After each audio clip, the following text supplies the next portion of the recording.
good friend.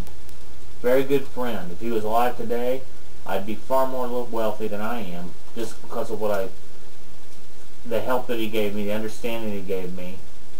And I wasn't able to tell him how much I was thankful for what he did do in my life before he forgot who I was.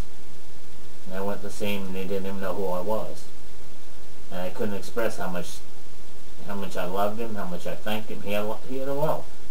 Okay, without men willing to risk wealth, where would life be? We wouldn't have televisions, we wouldn't have telephones, we wouldn't have freedom in America.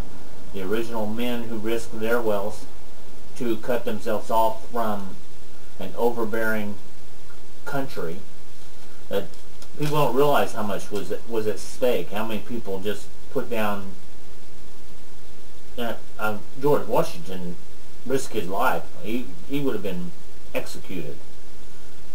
Without risk, wealth will vanish, and we'll all suffer from that. And without wealth, we wouldn't have cars and automobiles, we wouldn't have electricity, we wouldn't have roadways, we wouldn't have the government protect us from evil people. We want to put people who are wealthy, we want to look at them in such a light. And it's wrong. And conservatism is about, hey, life is tough. Life is really, really tough. But it's tough for everybody. It's tough for the man that has a lot of wealth in different ways. In some ways, it's tough to have wealth. It's tough to hang on to it. It's really hard. So we tax the very machine that makes the world better and easier. And we tax them. We have to tax them. This isn't about no taxes. You know, I'm not a libertarian. I'm for a fair tax, but not the fair tax. Fair tax would be a flat tax. I'm for a flat tax. Equal taxation for equal men.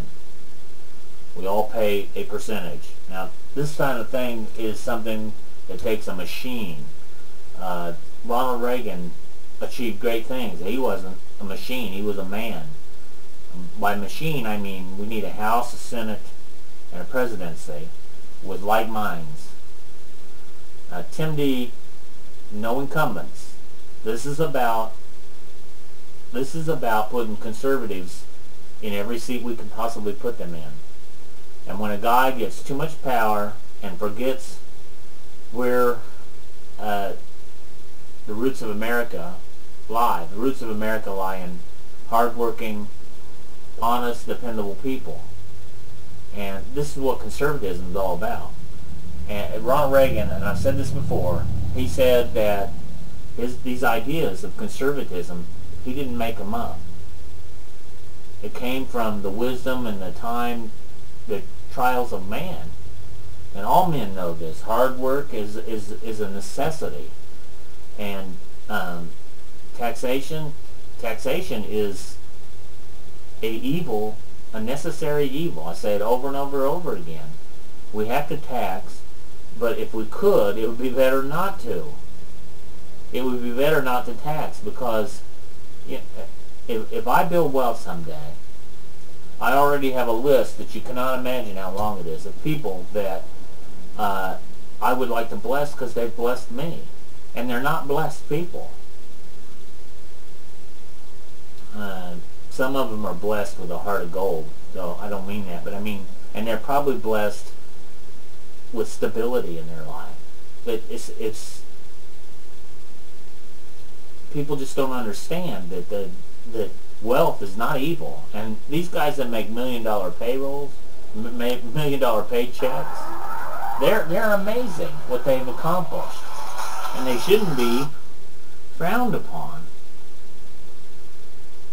And it's unfortunate that they are. It's unfortunate that they're frowned upon. And I would love to think that I could do something, anything, to aid and abet the correcting of this problem. That I'm really concerned about the freebie mentality and the get even with the wealthyism that goes on. The wealth is not an evil thing, not of itself. let me be frank with you, though. Let me tell you, wealth is extremely alluring. I mean, what you will do for wealth it's alarming. Money is it's a dangerous part of life, and it takes a lot of self-control, and we all know that. I think that's why we think that the people who've accomplished much are somehow, they're tweaking the rules and the law. And in cases they are, and they get caught, and they go to jail. And if they don't get caught, they'll die with that on their history. They'll die with that on the books. What comes out in the future about the past is going to be really, it's going to be very sad for some people. But when we look out with an eye that says, you're evil because you have, or we look out with this eye and say, you're good because you have not, there is something seriously wrong. There's something seriously wrong with that. Conservatism, the conservatism I'm preaching at least, is about changing this perspective.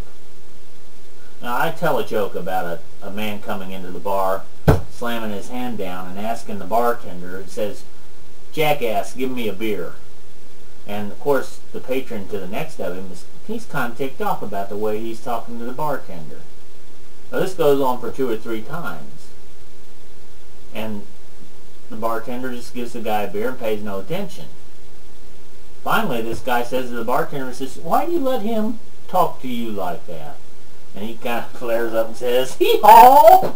Hee-haw! He always calls me that." It's a kind of a funny joke, but there really is something to be learned from this bartender. He realized that he was a jackass. If we all would realize that we're all jackasses, maybe we would quit looking at everybody else like they're jackasses. Just look in the mirror. Look in the mirror sometime. We're all jackasses. Conservatism, please. Give it a shot. And if you're not involved, you better get involved. It's going to take a lot of men. And God bless.